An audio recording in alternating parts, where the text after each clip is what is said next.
I've been working in the music industry for many years, but the past few years, I've been able to focus on recording drummers and percussionists.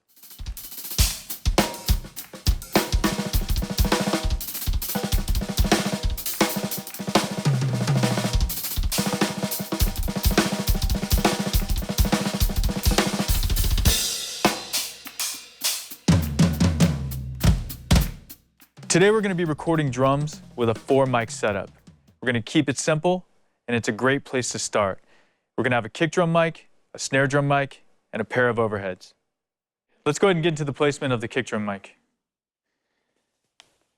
So there's a lot of different positions you can use when you're miking a kick drum, and this particular kick has a hole cut in it. Sometimes you might have a kick drum that doesn't, in which case you're going to want to put the mic in front of the kick drum. I know that's kind of obvious.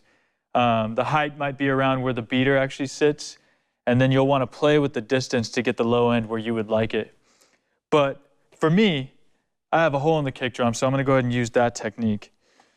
Generally, when you're miking a kick drum inside of it, you'll want to have it about just a little bit inside the hole itself. Now, what I like to normally do is have it aiming just inside the hole itself and turn it at an angle towards where the drum head on the beater side meets the shell of the drum, and kind of aim it. It almost looks like you're aiming at the corner, and then you can play with the distance on your setup. What that gets me is a good balance of the attack from the beater, which is going to be hitting that drum, and the low end, which is going to be developing out of the kick drum itself. If you want to play with that, you can move the mic closer to the beater itself. Now what this accomplishes is getting more attack because you're closer to the beater. It's kind of a simple idea. But what you'll lose is some of the low end when you do that. Now sometimes that can get you the results you want, and it depends on the size of the drum, and it depends on the style of music that you're doing. What we're going to do now is demonstrate those different positions inside the kick drum. I'm going to start with the mic closer to the front head where it has a little more low end, and then I'll move it slowly inside the kick drum, further inside towards the beater, so you can hear the difference in tone. So let's go ahead and demonstrate that now. Let's listen to the kick drum mic. I have it placed just inside the front of the head, and I like this sound because it's nice and balanced.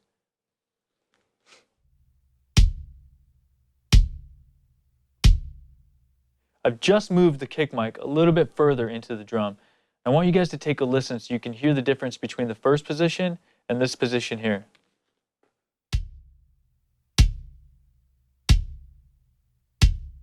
I've moved the kick drum mic even closer into the drum.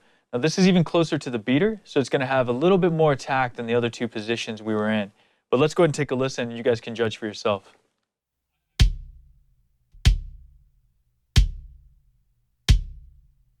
Okay, let's get into the snare drum. There's a couple of factors I like to take into consideration when I'm miking the snare drum. First, is it in the way of the drummer? You got to make sure that your drummer's comfortable. You got to make sure he's going to hit the snare drum and not your snare mic. Now, when I'm placing a mic, what I like to do is aim it towards the middle of the drum, basically where the snare drum is going to be hit. I know that's kind of obvious, but you'd be surprised sometimes when you don't have a lot of room to mic a kit, and that depends on the setup, what you have to do to get the sound that you want. In this case, I'm using a mic clip, so I have some flexibility on how I can place it and how I can move the mic. But what I generally like to do is have it at the end and aim towards the center of the snare drum where that drummer is going to be hitting it.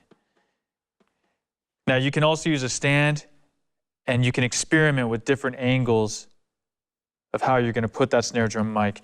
Because sometimes you get a little bit of ring on the snare drum, and sometimes you want it a little deader, and you can move it in or out or angle it to get that desired effect. But right here is a good starting point. Let's listen to what the snare drum sounds like on its own.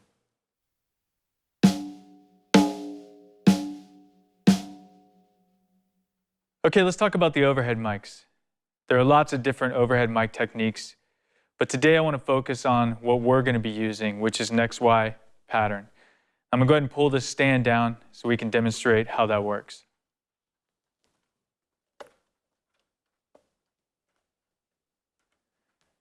Now with an XY setup, you basically want to have the mics 90 degrees. So if you were looking at it this way, it's going to be literally straight up and to the side. But I have them perfectly in the middle, or as much as I possibly can. The great thing about it, and the simple thing really about it, is that the capsules are so close together that you don't have any phase problems. I generally like to have them focused on the snare drum, so I think of them as glorified snare drum mics, especially in this 4-mic setup. And what you want to do is you don't want to have your overhead mics too high, because then you just end up with more of a roomy sound, and you're going to lose some of the definition of the drum kit itself. So I like to have that balance of height so I can get the full kit sound, and then I'm going to mix in my kick and my snare drums. The great thing about the XY pattern, and the simple thing about it, is that since the capsules are so close together, everything is going to hit these mics at the same time. You can still pan everything as wide as you want and get a great stereo field. It's a great place to start. Now let's take a listen to what the overhead mics sound like. When you get to that point of mixing your drums, you want to make sure that you have your overhead mics panned according to the perspective of the drummer. At least that's how I like to do it. We were able to use the 4-mic setup today. So that included an Audix D6 on the kick, an Audix i5 on the snare, and a pair of Audix ADX51s for overheads. So I'd like to get into my mic choices a little bit before we play the final mix. Now the D6 is my go-to kick drum mic, and I really dig this mic not only because of its big low end, but its clarity. I use it every day, and I can just put it in a kick drum, get the right placement, and I'm good to go. On snare, we use the Audix i5, and it's kind of the same thing for me. It's my go-to mic for snare drum. It's really balanced. That's what I love about it. And it can handle a lot of level without distorting. It's a very, very versatile mic. And finally, for the overheads, I used Audix ADX51s. Thing about these mics is they get that sound kind of like right on, and it makes my drums sound very, very natural. So these 4 mics are available in a pack called the DP Quad. That's marketed towards drummers, but I want to emphasize that these mics are not just for recording drums. For example, the D6 is great on bass guitar, the i5 is amazing on electric guitars. The ADX51s are also really, really great for acoustic instruments. More of this information can be found at audixusa.com. I'm sure you'll experiment on your own time with this 4-mic setup. In our next video, we're going to talk about hi-hats, toms, and some other close miking ideas. But right now, I'd like to play the final mix so you guys can hear how good these 4 Audix mics sound on these drums.